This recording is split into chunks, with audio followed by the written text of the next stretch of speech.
I am here with my dear friend Buzz the Bee from Busy Bee Plumbing, Heating, and Air Conditioning. You are going to want to keep a close eye on the weather today, am I right?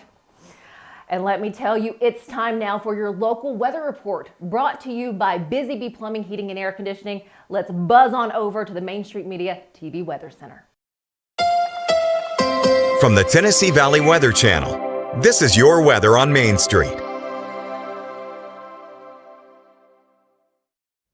Happy Thursday, I'm Kelly Rawson here in the Tennessee Valley Weather Center. For the first time in what seems like forever, we do not have rain in the forecast for southern middle Tennessee. For today, we will be on the cooler side. Temperatures starting off in the 30s this morning with a few clouds here and there, but we are going to see more sunshine, especially towards the afternoon, as temperatures only get into the lower 40s for southern middle Tennessee. For the rest of your day for Thursday, we are going to be nice and dry, but again, just a little bit chilly, especially into Thursday night. Temperatures getting down into the mid-20s thanks to a clear sky and a breeze out of the north, but things change pretty quickly. We'll have a wind out of the south for Friday afternoon, warming us up about 10 degrees compared to today. For your Saturday, though, we have that highlighted for the potential for severe storms, especially during the afternoon, evening, and into the overnight. We're seeing the threat for some damaging winds, and heavy rainfall could continue to lead to some flooding issues, and we can't rule out a few tornadoes for Saturday. So be sure to stay weather aware. Stay tuned to Tennessee Valley Weather. We will continue to keep you updated on Saturday's forecast. That system gets out, and we see rain chances coming to an end. By Sunday, we are going to cool off into the lower 50s for Sunday, and even cooler heading into the beginning of next week. Thank you for that update. Tune in each day on Mornings on Main Street for an up-to-date weather report brought to you by Busy Bee Plumbing, Heating, and Air Conditioning. All of their contact information is below. Have a great day. Good morning, Stephanie. Good morning. Hi, kids. Hot tea.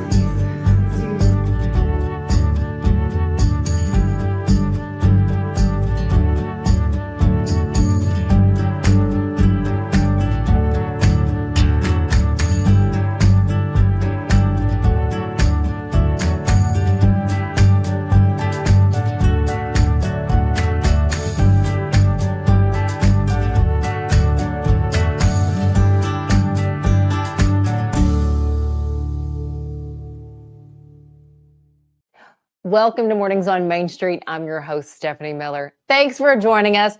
Well, you know, it's always a great day to go and visit the Nashville Zoo. And if you can't make it out, well, it's always a perfect day to watch at the zoo with Jim Bartoo and his co-host, Devon O'Day. That is what we're highlighting today, is the most recent episode show at the zoo with Jim Bartoo.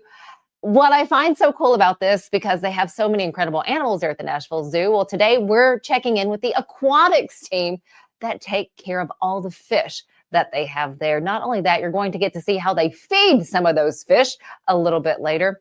Fun fact for you, if you don't know this already, if you haven't read up on the website, is that there at the Nashville Zoo, there are 3,700 animals representing more than 350 different species. So much to see, so much to enjoy, and so much to learn. So I look forward to sharing this with you at the zoo with Jim Bartoo and Devon O'Day, of course. But first, let's get a check of those headlines, see what's happening throughout Middle Tennessee. Hello, here's the latest news and weather from Main Street Media TV. The Southern Environmental Law Center and Tennessee Wildlife Federation have reached a settlement with the Tennessee Department of Environment and Conservation, strengthening water withdrawal permits for local utilities, safeguarding the biodiverse Duck River, and necessitating an updated drought management plan. At the recent Murray County School Board meeting, 34 students were recognized for earning perfect scores on the TCAP subject tests, while the board approved the superintendent evaluation tool amidst concerns from new board members. Mount Juliet astronaut Butch Wilmore, stranded in the International Space Station since June 2024 due to mechanical issues, is anticipated to return to Earth in March, as per NASA's latest update. Williamson County Schools warns families and businesses about 2 active scams involving fake act prep materials and fraudulent sports sponsorship offers from a Texas-based company. Sumner County's General Assembly members have secured $726,000 from Tennessee's $59.5 billion budget for a new full-service driver testing station, likely to be located in Hendersonville. For more news and weather, visit us online at mainstreetmediatn.com. Thanks for watching.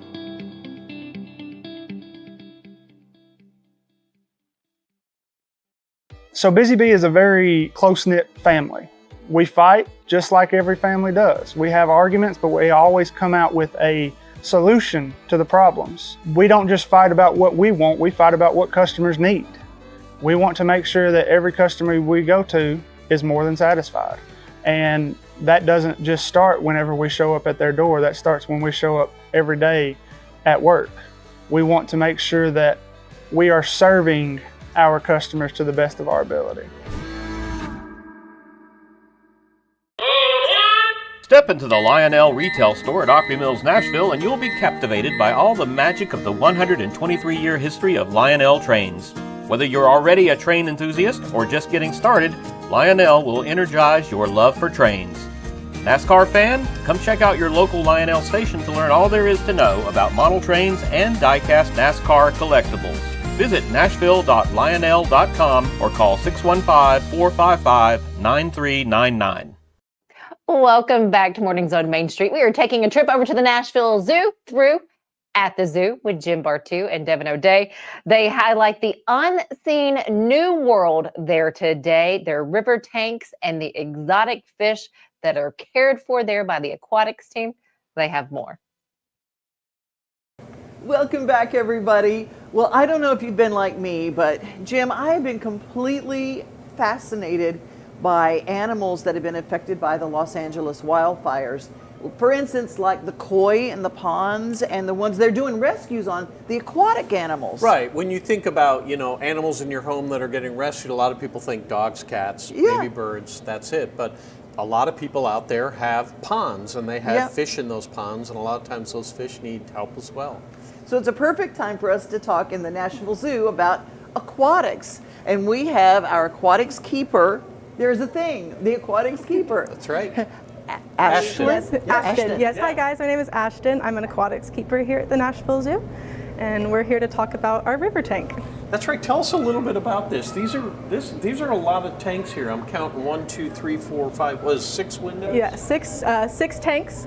It is about a 5,600 gallon system, so it is quite a large system, one of our largest aquatic systems we have here at the Nashville Zoo, and it is made to represent the Amazon ecosystem. Oh, okay. In this tank we're going to have a variety of aquatic creatures as well as some terrestrial creatures as well, which a lot of people are surprised to see some of our lizards dwelling up in the trees above.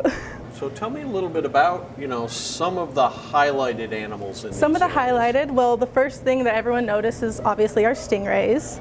Our stingrays are... And this is freshwater. These are freshwater stingrays. I didn't even know there was such a thing. Yes, a lot of people are very surprised we have freshwater stingrays. We have 2 species actually in this system. We have our ocellated river rays, also known as our orange-spotted rays. Right. We have 3 of those. Those are all females. And then we also have a male white-blotched stingray in our first tank down there, and his name is Teeny. But we also have 2 females of the same species, Sweet Lips and Sweet Tea. They are found in another aquarium. Great names. Yes. Great names. It's so interesting, the things that I never realized. I don't know how our fish, how do they socially interact? Well, each fish is really going to have their own personality, so we kind of have to take that into account whenever we are setting up these tanks. These tanks are separated by acrylic paneling, mainly to keep our smaller fish and larger fish separate. Fish are really going to kind of eat whatever fits in their mouth. So our larger fish are all separate. This tank does have a small window to allow some swimming room, but we also have to kind of take into considerations the different zones that the fish live in. So you don't want to put just a bunch of like mid-dwelling fish in a tank. They're going to get very stressed out. They like to have their space. So in here we have split up 3 different zones. We have our top dwelling fish, our middle dwelling fish, and our bottom dwellers. So like our bottom dwellers will be like our stingrays, our plecos, our catfish.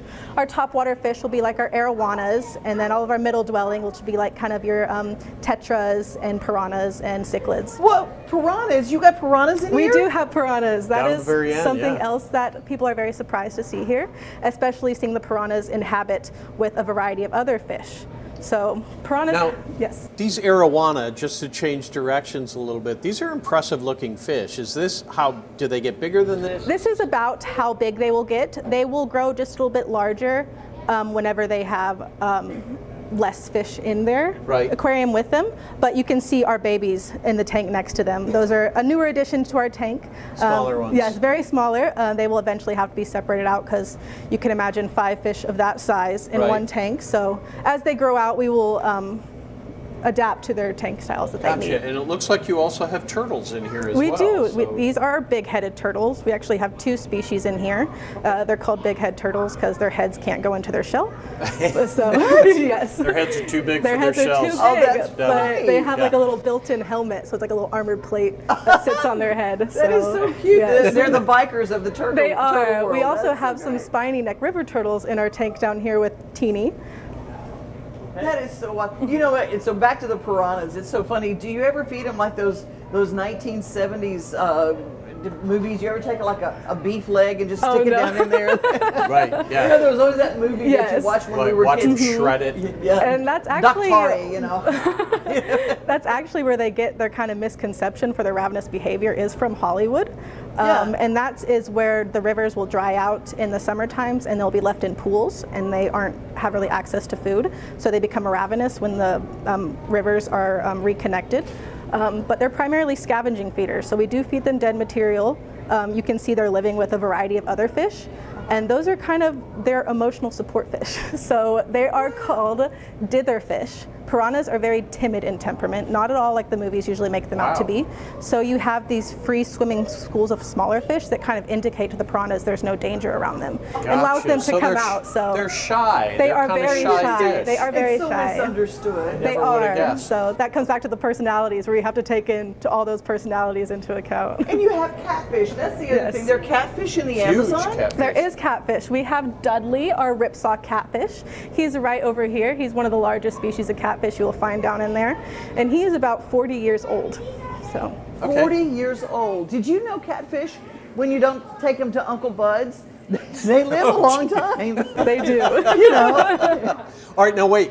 I heard rumblings that you are going to feed these animals through Yes, some kind of we a process. are. Tell me yes, about that. we are going to do some target training. Okay, now So- what is target training? So target training is just putting an object in the water that allows or indicates for the fish to come to it, and we give them their food at that area. So you can imagine it's hard trying to get all these fish the food that they need. Right. And so primarily we like to do target training with our bottom dweller fish, since they are in a tank with top dwellers and middle dwellers. If we throw food in there, most of that fish or food is going to be eaten. Disappears before Yeah, it gets to the disappears before bottom. it gets to the bottom. So Yeah. we can put a target higher up in the water that allows the fish to swim up to the target, and we can more adequately control how much they're getting. Gotcha. Okay, so you're going to show us this. We are. Okay, now we're a big part now. We're experiencing target training for stingrays. Yeah. Oh my goodness. And their little faces are so expressive. Yep, so we're going to start with target training our stingrays. So like I said, we have 3 orange spotted rays. They each have their own individual target that they will go to and we will feed them at. So today we're going to be feeding them some shrimp. They do have They seem to really like the shrimp. Shrimp is their absolute favorite. They seem very excited. Yes. Yeah. So this is kind of a reward-based training behavior. We give them their treat as they come up and touch the target. Here we have Rose. She has a heart-shaped spot on her tummy. This is a cool way we can actually get like a full view of their body, since we're mainly does just have a seeing heart them. on her She tummy. does. That's why she has the heart-shaped target. Over here we have her sister Sophia. She has a darker spot on her left side, kind of mirrors Rose. We were talking about how they use their little fins, their back fins like feet, right? They yeah, do. it's almost like if you watch them close enough, like they're trying to climb the glass with their fins. Yes, they will use those to kind of help push themselves along the rocky river bottom. All right. So we said that we do target training to more properly keep an eye on the amount of food that we're giving them. This is also a way if we need to do any body condition checkups, we can see them full view. And another reason we like to do it is stingrays are very, very intelligent. This promotes mental stimulation as well as variation in their daily routines. If we don't give them activities to do, they start getting very bored and picking on their tank mates, rearranging the tank, screwing off drain pipes. So they get into lots of havoc. So we'll often give them dog toys with treats inside of them, kind of to simulate their natural foraging behaviors. Wow. Right, for them trying to figure out how to get them out of Yes. there. Then once they finish their food, we remove the target. Gotcha. Now this one with all the spots on the tummy, it did not get any. Yes, this is Dorothy. Dorothy's a little later okay. to the Oh, training. so she knows. Why oh, does okay. she get hers later? As she's usually a little less food motivated, we've noticed, than the other stingrays. Except for now. Gotcha. Yes. Gotcha. So you kind of want to make sure Yeah. she gets her share. Yes, Rose, the first one we fed, she's very food motivated, starts splashing a lot. So it's but- Rose and Dorothy and. Sophia. So So these, the Golden Girls. The Golden Girls. I say right Gotcha. there. Yes. Well, I'm pretty food motivated as well, so I can understand that. Thank you so much for sharing that new unseen world there at the Nashville Zoo. A couple of events coming up at the Nashville Zoo for you to go ahead and mark on your calendars. One is happening March 1st. This is the Zoo Run. It is fun. It is a great run throughout the entire zoo. It is a really cool perspective. My husband and I, we've run this race a couple of times now, but it is the Winter 5K happening again on March 1st. Go ahead and register for that 5K so you can check out the zoo's property, and you'll run by so many of the animals. Like I said, really cool experience. And you can run, walk, do whatever you'd like. Doesn't have to be for a time if you don't want it to, but if you also want to see how fast you can clear the zoo, well, run as fast as you can at the Zoo Run March 1st. Something else that is coming up for the little ones out there, it is the Teddy Bear Clinic. This is happening on March 8th and March 9th. You heard me correctly. It is the Teddy Bear Clinic. That is where you can take your stuffed animal friend there to get the animal's annual checkup and to just check out with the veterinary staff there that keep all of the animals healthy at the Nashville Zoo. So again, that is the Teddy Bear Clinic happening on March 8th and March 9th. I love it. Stick with us here at Mornings on Main Street. We have some information on some upcoming events this weekend that you might want to enjoy on the weekend of love.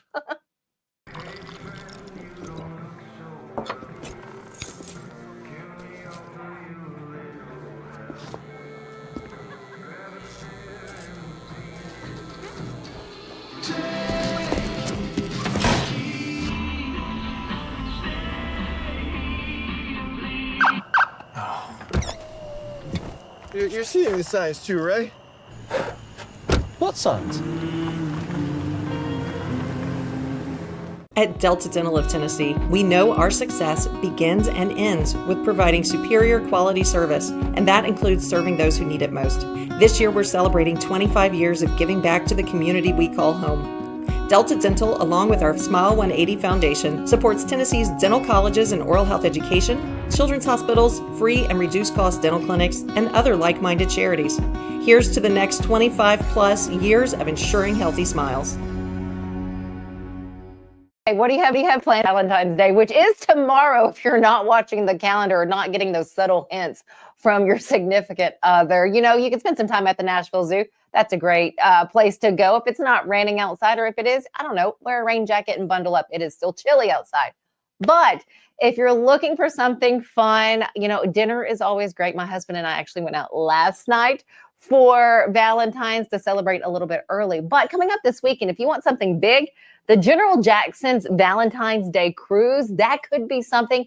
You do need to get tickets for this, but you get a great panoramic view of Music City. It is absolutely beautiful. Something else that you could put on the agenda for the weekend, it is a Valentine's Day tea.